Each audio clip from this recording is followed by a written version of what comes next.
estudiantes, bienvenidos a la unidad 1 de la temática del derecho constitucional y la Constitución. Me alegra que hayan asistido de manera presencial, pues. Esto nos abre el debate y nos ayuda pues, a entender un poquito mejor lo que es la Constitución, ya que es una materia que versa mucho no tanto en la carrera del estudio, sino ya más en la práctica, cuando nosotros salimos a la oral. Todo tiene que ver con la Constitución. Con el principio de supremacía, la Constitución es la norma suprema, nada puede estar por fuera de lo que es la Constitución. Entonces, en cada documento, en cada trámite que se haga, tenemos que entender, saber todo lo que dentro de los 300 y pico de artículos que tiene la Constitución se contempla. Porque si usted de repente en su vida laboral llega a hacer un contrato y el cliente le dice, no sé, por colocar un ejemplo, pero yo quiero matar a la persona. Y usted por cumplir con los deseos de su cliente, lo establece en el contrato, pues estamos realizando un contrato que es totalmente inválido. Porque la Constitución pues, nos habla de que existe el derecho a la vida, por ejemplo. Entre otras cosas que es súper importante tener de convención lo que es la parte del derecho. El derecho constitucional y la Constitución es una rama del derecho público que se encarga de regular, de normar las relaciones humanas dentro de una sociedad. Por eso el examen parcial que se está realizando va unido entre la temática número 1 y la temática número 2, ya que la temática número 2 nos habla del Estado, de la población y de las personas. Porque es un conglomerado, o sea, todo va agregado uno con otro. El derecho constitucional estudia ese principio de fuentes, de información, de fuentes que llevaron a cabo para que nazca esa norma constitucional. Existen una serie de constituciones, como es la constitución flexible, la constitución rígida y una que se llama ecléctica o mixta. Cuando hablamos de constituciones flexibles, son aquellas que pueden ser modificadas, como es en el caso de, por ejemplo, la constitución inglesa. La manera de distinguir que una norma pertenece a una legislación ordinaria o a la constitución es mediante el análisis que se va a hacer de ella misma y de ver cuáles son esos puntos de flexibilidad que existen o que se pueden modificar para que una organización se levante y la pueda modificar de esta manera. Lo más conveniente a los intereses del Estado, por su organización, por estructura, es que una constitución no ofrezca demasiada flexibilidad. La constitución y el criterio propio también lo considero así, debe ser un poco más rígida, porque entonces viviríamos en una sociedad que sería desorganizada, que en cualquier momento pueden tumbar la constitución, por decirlo de una manera más coloquial, y colocar una constitución a pedido de un gobernante. Entonces podemos observar la realidad del país en la actualidad, donde tenemos un sistema político que es complicado, pero que la Constitución sigue siendo la misma desde hace 24 años. ¿Sí? Las constituciones rígidas, también llamadas no elásticas, persiguen un fin trascendente, como es tener una estabilidad, una proyección en el tiempo, y asimismo evitar que por razones circunstanciales o que por una persona que sustente el poder quiera cambiarla de un momento a otro, como es lo que ocurrió en 1999, por ejemplo, a través de una asamblea constituyente, o otros países que quieren realizar eso. ¿Para qué? Para sustentarse en el poder. Entonces, por eso es que muchos autores consideran que las constituciones deben ser rígidas. Es lo que es ya. Un ejemplo, a su mero modo, sería Estados Unidos. Estados Unidos no ha cambiado su constitución, ha tenido una serie de enmiendas, pero su constitución siempre ha sido la misma.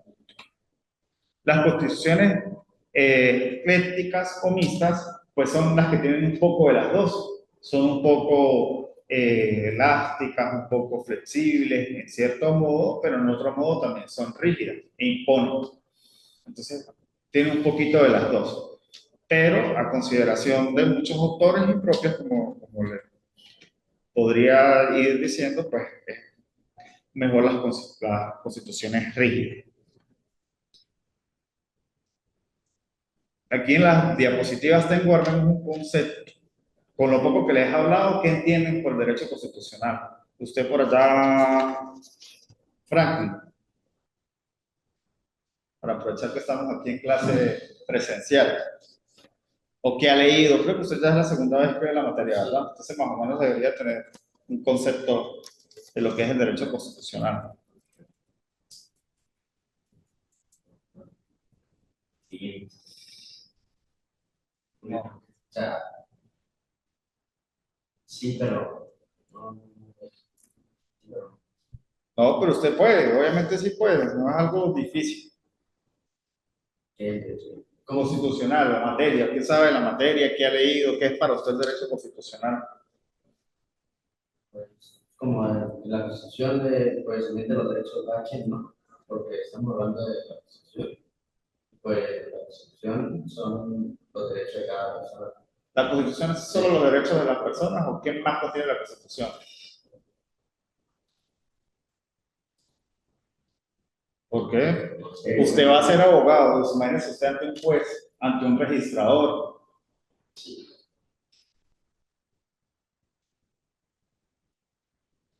Bueno, vamos a pasar entonces aquí con Susana. ¿Qué es para usted el derecho constitucional? Un conjunto de leyes, en el cual básicamente la Constitución es como un contrato, entonces es de parte del Estado y parte de los ciudadanos. Por lo tanto, tenemos derechos y deberes, y el Estado también tiene deberes que cumplir. Pero usted me dice que es un conjunto de leyes. Vamos a clarificar. Cuando clarifico es para que todos aprendamos y entendamos en el mismo sentido, ¿no? Hay leyes orgánicas, hay leyes administrativas, hay leyes especiales, hay reglamentos y está la Constitución. ¿Dónde crees que está la Constitución?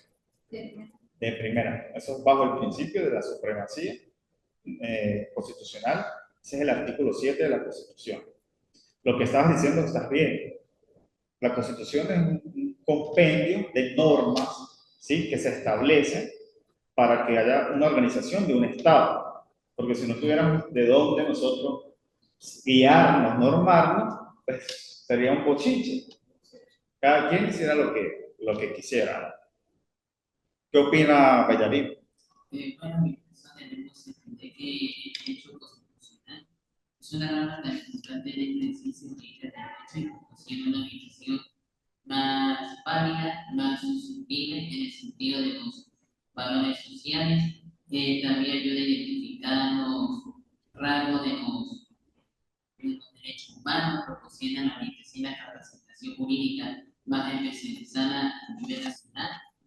También está conformada por el ordenamiento jurídico público a través del sistema de separación de los poderes, en la que está por encima del resto de todas las leyes, en la que rige el comportamiento de la sociedad, administra el sistema de Estado de Derecho y Justicia, proporciona la soberanía popular del Estado, la determinación, y también ayuda a dotar los sistemas de existencia del Estado en materia económica, ambiental y militar.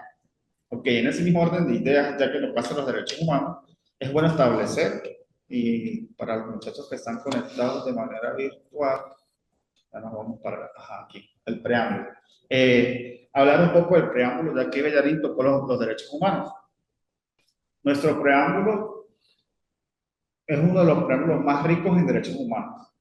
Cuando hacemos un derecho comparado con otras legislaciones, a nivel tanto latinoamericano como a nivel de gran escala, ya que contiene una declaración solemne de los propósitos que quiso colocar el constituyente en 1999, expresando los valores y los principios constitucionales. Entonces me voy a permitir, pero el internet está como lento. ¿Alguno trajo la Constitución? No la trajo. Poder leer el preámbulo.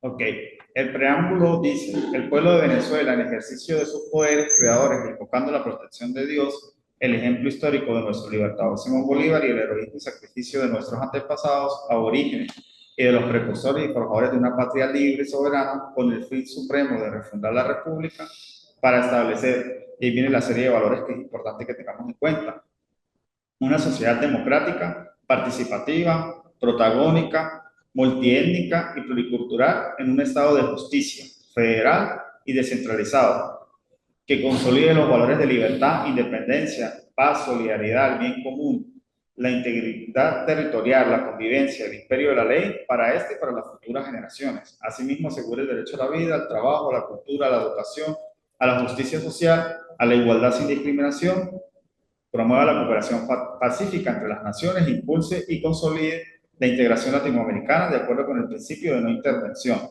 la garantía universal e indivisible de los derechos humanos. ¿Por qué querías hacerle la lectura entonces de estos principios que contiene la Constitución dentro de nuestro preámbulo? Y es la importancia que tienen estos en el desarrollo de la Constitución. Por eso les decía, es un compendio de normas que vienen a regular a quienes, a nosotros, dentro del territorio.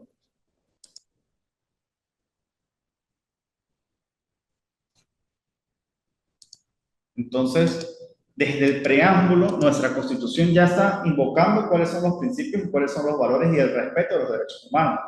Que ese capítulo están desde el artículo 19 hasta el artículo 30, si no me equivoco y tengo buena memoria. Desde allí se vienen a respetar cada uno de los derechos humanos de las personas. ¿Sí? Y hay un trabajo que, si no me equivoco, es el número 4, que vamos a tocar los derechos humanos dentro de la Constitución. El artículo 23, y esto es, normalmente en los cuestionarios siempre los pregunto, nos habla de la supremacía que tienen los compendios que son firmados y ratificados por la República, ¿sí? Como por lo menos la Convención del Niño. Entonces, cada uno de estos compendios que la República firma y ratifica van a quedar al mismo nivel que la Constitución. ¿Por qué? Porque la Constitución invoca desde su preámbulo que todos los derechos humanos de las personas se van a respetar. Entonces, ahora el debate, ¿qué son los derechos humanos? ¿Verdad, Frank? Vamos a decir otra vez. Pues los derechos humanos es para la representación del derecho que tiene cada persona en todo el mundo, porque no es solo en el país, sino eso abarca casi en todos los países los derechos que tiene cada quien, pues, el respeto que se debe mantener hacia esa persona. Y pues bueno, está el derecho a la vida, a la expresión.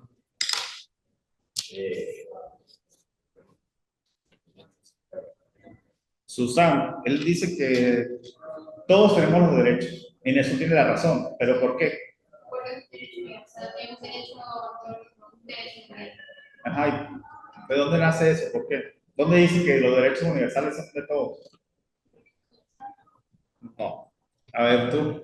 Eso debemos recordar una base, una fuente que tenemos en todo filósofo político francés Rousseau, que dice que los derechos humanos son los que crean una sociedad y armonía única, es unificada y no se puede violar, no se puede discriminar, sean los principios de valores éticos y administrativos, ayudan a tener la capacitación de la creencia de la paz, del Estado de Derecho y Justicia, y eso también viene de la guerra de independencia de Venezuela en 1811 y 1823, después de que Venezuela se declaró de su liberación de la esclavitud del Imperio Español.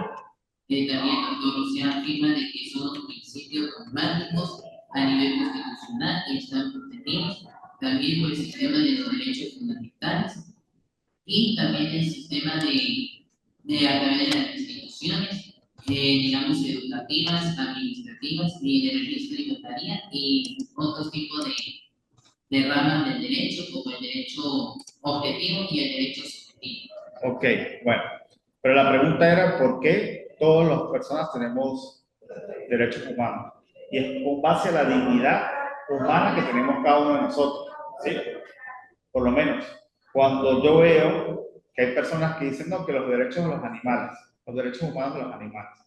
Los animales no tienen derechos como tales. Sin embargo, obviamente hay legislación y hay países que están muy avanzados, Venezuela también ha trabajado en ello, para que se respeten porque pues tienen sentimientos, son parte de la familia, pero realmente nosotros tenemos dignidad y tenemos raciocinio.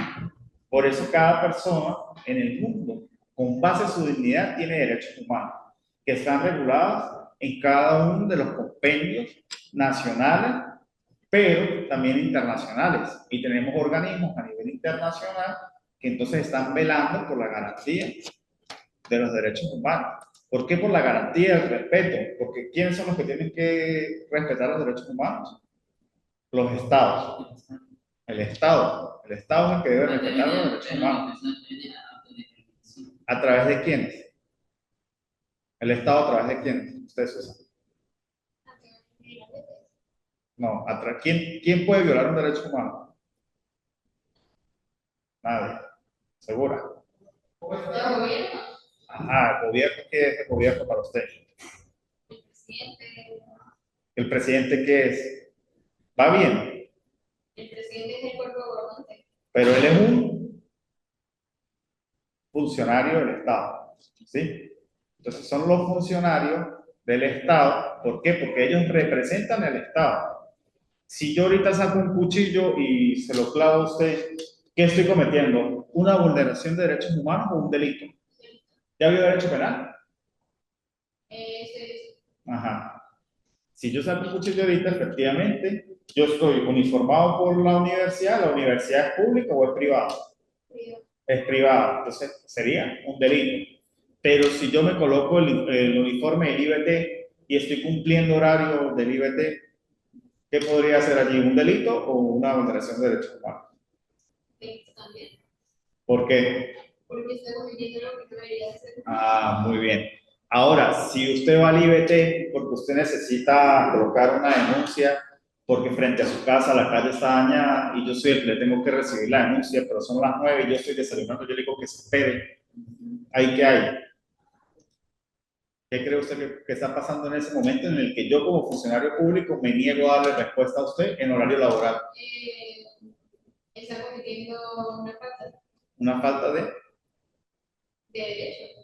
Ahí sí hay una violación a un derecho humano, porque usted tiene derecho a vivir en un tránsito libre, porque usted paga sus impuestos. Me imagino que cuando usted va al garzón y usted compra unas cosas, usted paga el IVA, ¿verdad?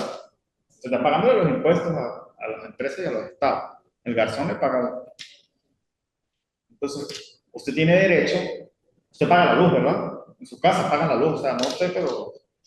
Entonces, usted, como tiene dignidad humana, ¿verdad? ¿Usted tiene dignidad humana o no tiene dignidad humana? Y usted paga, ¿verdad? ¿O no paga? Ajá. Y si usted quiere tener respuesta del Estado y el Estado son las 9 de la mañana y le dicen, ya, yo estoy desayunando, tiene que esperarse. No hay una vulneración a un derecho humano sobre. Cuando se va la electricidad, ¿hay una violación al derecho humano o no hay derecho humano? Sí. Cuando se va el agua. También. ¿Por qué? Porque es algo que uno está pagando y se lo está ¿Pero solamente es porque uno está pagando o por No, qué? porque es necesario. Es necesario porque... Para la vida, para la dignidad. Para la dignidad humana. Esas son las respuestas que de ahora en adelante nosotros como estudiantes de Derecho, como futuros abogados, tenemos que ir comprendiendo. Por eso es que es muy importante asistir a clases, porque se abre el debate y uno va entendiendo, porque yo a veces me pongo aquí a hablar y ustedes ni bien la clase. Yo sé que es así. En cambio aquí, poco a poco, uno va comprendiendo, ok, ve, ya por lo menos hoy se dan con el conocimiento de que ¿quiénes violan los derechos humanos? Los funcionarios a través del Estado. Tienen que ser policiales nada más en las protestas, como la mayoría cree. Porque yo le acabo de dar un ejemplo del IBT. Si usted va a la alcaldía y la chama se está pintando las uñas a las 11, y le digo porque yo pago trimestres, y me ha pasado. Y yo también soy funcionario público. No, pero ya, muchachos, ya. Esas son violaciones a los derechos humanos que la población no lo sabe. Y que ella debería recibir un memo por parte de su principal por no cumplir con sus funciones en el horario establecido. Si quiere pintarse las uñas, tiene la hora del almuerzo, la hora de la noche o el fin de semana. Porque yo tengo dignidad y yo voy a cancelar para que el Estado funcione. Porque si yo no cancelo y usted no cancela y usted no cancela, el Estado de dónde tiene recursos para respetar mis derechos humanos.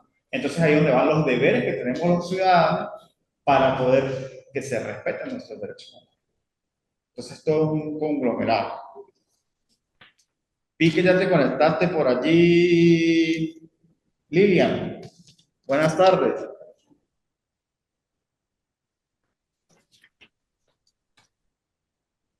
No sé si puedes hablar o me escribes.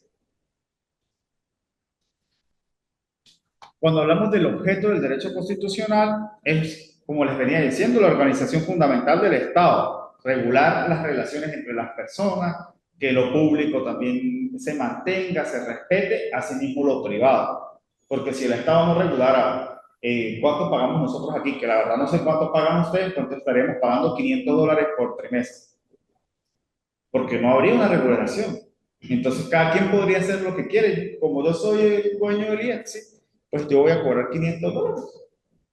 Pero todo hay una regulación. Y lo más bonito del derecho es que todo tiene que ver con derecho. Todo. Todo, nada se escapa. Todo tiene que ver con el derecho. Usted va a comprar una casa, derecho. Usted va a vender un carro, derecho. Usted va a pagar trimestres, derecho. Todo tiene que ver con nuestra carrera. Todo se asemeja, todo se asimila con nuestra carrera. El fin del derecho constitucional es controlar la constitucionalidad de las leyes. Esto es muy importante. Velar por el respeto que existe de las leyes a los ciudadanos. Entonces allí vamos a conseguir lo que te pregunté en el parcial y no me supiste responder, lo que es el control difuso y el control concentrado. ¿Sí? La Constitución de 1999 arma un sistema de justicia que es mixto, que según algunos autores es también integral, donde coexisten los métodos difuso y concentrado del control de la constitucionalidad y del amparo constitucional. Estos controles vienen a regular ese principio de supremacía que yo ya les dije, ¿sí? Y entonces, en caso de que un juez detecte que se está violando la Constitución, hacer un llamado de atención y decir, no, esta ley está violando los preceptos constitucionales. Y yo como juez no la puedo aplicar. Es como que Franklin haya matado a un perrito mientras que va conduciendo el carro y entonces la sanción sea la pena de muerte. Entonces el juez tiene que decir, oye, no, porque nuestra Constitución nos habla del derecho a la vida, en los primeros 6 artículos de la Constitución. Entonces, estos controles vienen, valga la redundancia, a controlar que se cumpla con el artículo 7 de la supremacía constitucional.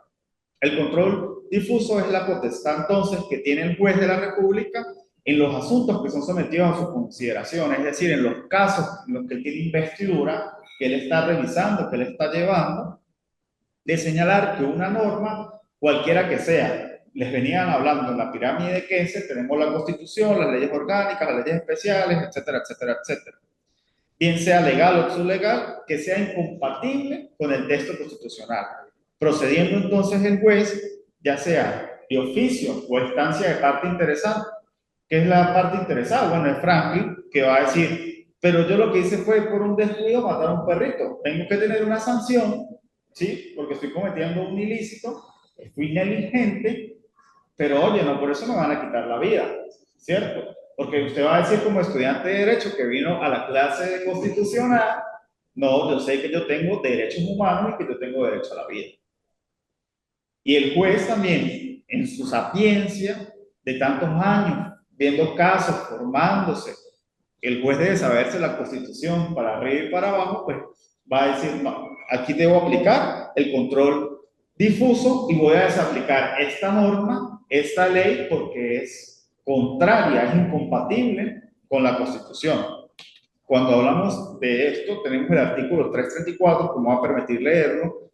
Todos los jueces de la República, en el ámbito de sus competencias y conforme a lo previsto la Constitución y la ley, están en la obligación de asegurar la integridad de la Constitución.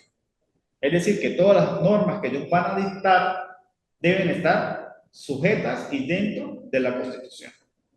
En caso de incompatibilidad entre la Constitución y una ley u otra norma jurídica, se aplicará, ¿qué creen ustedes? ¿Qué crees, Susana? si hay una norma que es contraria a la Constitución, ¿usted qué va a aplicar? Esa norma. ¿Qué va a aplicar entonces? Otra. ¿Y cuál es esa otra? La Constitución, porque es la norma suprema. ¿Ok? Cuando hablamos de control concentrado, con respecto a este tipo de control, existe una significativa diferencia con el control difuso, pues debe ser ejercido por cualquier juez de la República, lo va a hacer directamente el máximo tribunal. ¿A través de qué sala? Si estamos hablando de la Constitución.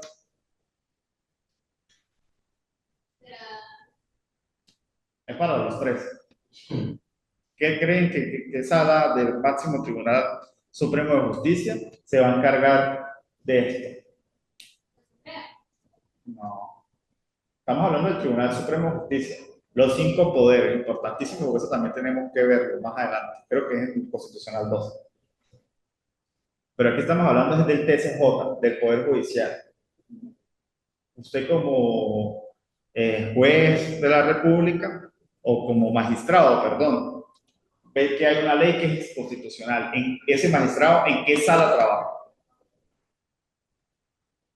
Bueno, eso, Los veo muy duchos en la materia, ¿no? Futuros abogados. eso lo que pasa es que si el Tribunal Supremo de Justicia ve una ley que está siendo desarrollada en pleno proyecto por parte de la administración de la Asamblea Nacional No, pero no estamos hablando de eso.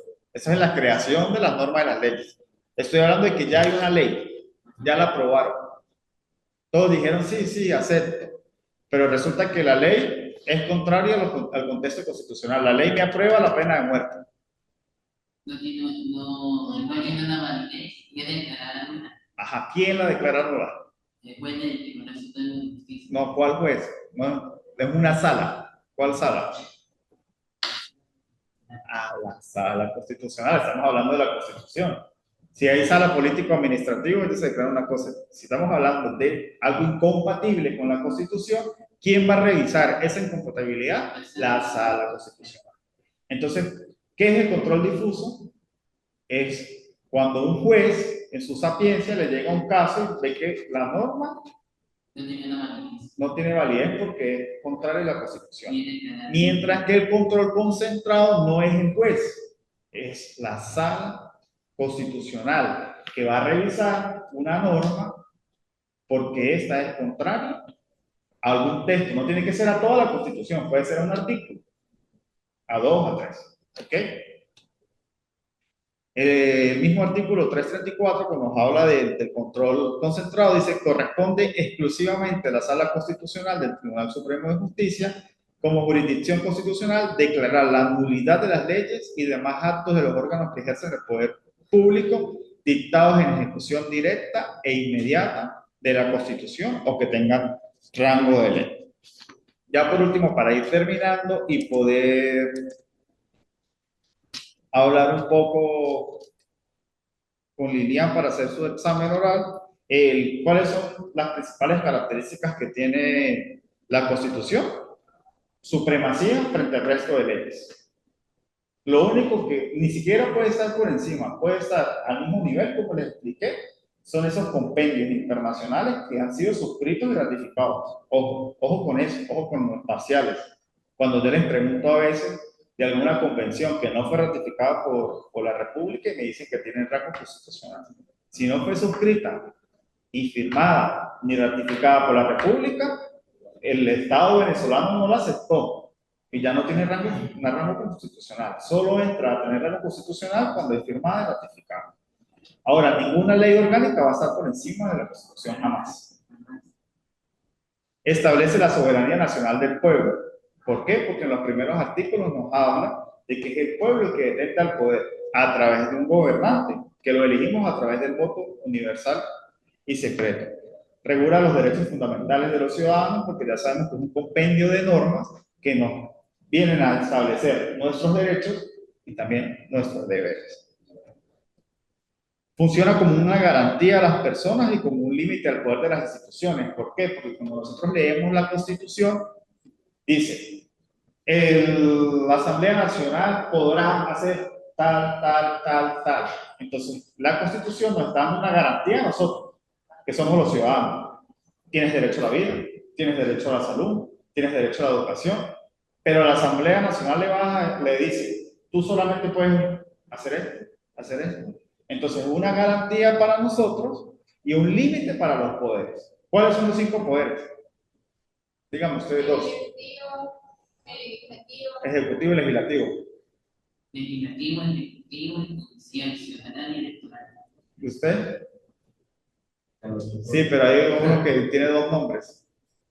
El electoral y el judicial, ¿no? Ajá, y el ciudadano puede ser moral también, ciudadano o moral. Ojo con eso. Es importante porque tengo no sé cuántos periodos dando constitucional y hay tareas que yo envío, actividades que yo envío sobre los poderes y me nombran solamente los 3 principales. Y eso no puede suceder, primero en el contexto que nosotros vivimos con el tema electoral y que usted no sepa que hay un poder electoral en su país como estudiante de Derecho. Yo se lo puedo creer a cualquier persona que esté en la calle, pero un estudiante de Derecho que no sepa que nosotros a partir de 1999 nos diferenciamos de todos los países, porque normalmente son los 3 poderes, el ejecutivo, el legislativo y el judicial. Es el que tiene la mayoría de los países, tienen estos 3. Pero Venezuela, a través de la Constitución de 1999, tiene el poder moral y tiene el poder electoral. ¿Ok? Y bueno, ese es otro de los principios, establece la separación de poderes. Entonces, bueno, esta fue la clase por el día de hoy. Este es el tema 1, Derecho Constitucional. Ya ustedes lo tienen un poquito más fresco para el parcial oral que tiene que ser esta semana a través de una videollamada. Sin embargo, deben estudiar el Estado, que es el tema número 2. ¿Sí? El Estado que tiene el poder, tiene el territorio, tiene unas circunstancias. También allí nos habla de lo que es la ciudadanía, la nacionalidad, que es el artículo 44. Léanselo porque a veces pregunto un poquito sobre eso, porque hay varios tips de cómo ser nacionalizado una persona que está en el extranjero. Entonces también a veces pregunto eso por allí. Y pues nada, en el aula virtual me pueden conseguir. La idea es que se aprenda, no hacer los trabajos por hacer. Se los digo de verdad porque si quieren el título solamente para tenerlo es una cosa, pero para ejercer hay que manejar la Constitución. Hay que manejar lo que de verdad está sucediendo y manejar cada una de las leyes, porque si no van a estar perdidos. Entonces, de verdad, aprovechen esta experiencia, traten de venir lo más posible a clase y pregúntenme. Por cierto, ¿tienen alguna pregunta, alguna duda? ¿Algo no les quedó claro? Profesor, yo quisiera preguntar, sí, ¿qué pasaría si, por ejemplo, el Congreso Nacional, La Asamblea, la Asamblea, Congreso en Colombia. perdón, la Asamblea llega a hacerlo por fuera de las normas principales de la Constitución, como, por ejemplo, el Tribunal Supremo de Justicia, que me ganas de estar a ese nivel, y no cómo podrían procesar ese tipo de actitudes o de procesos que no está siendo realmente consultado jurídicamente? Bueno, en el contexto actual, porque eso es una pregunta muy válida y está sucediendo, existe la separación de poderes. La separación de poderes quiere decir que cada poder del Estado es autónomo, es autosuficiente y es diferente y no debe doblegarse al gobernante de turno. Eso es lo que debería pasar en una democracia, es lo que pasa en una democracia de verdad. En una democracia de verdad, cuando el Tribunal Supremo de Justicia, observa que la Asamblea Nacional está haciendo una serie de compendios de leyes contrarias, debe actuar de manera inmediata, porque se sabe que se está haciendo por algo en específico. Porque no o sea, estamos hablando de que los asambleístas son abogados, son personas conocedoras de las leyes, son profesionales. Entonces hay que diferenciar de por qué hacen tienen por qué, no lo van a hacer de gratis. ¿Ves? Entonces en la separación de poderes, todo lo que nosotros estamos estudiando dejaría de ser letra muerta, como muchos profesores consideramos, ¿no? Porque toda la Constitución es muy bonita. El problema es en la realidad. ¿Ok?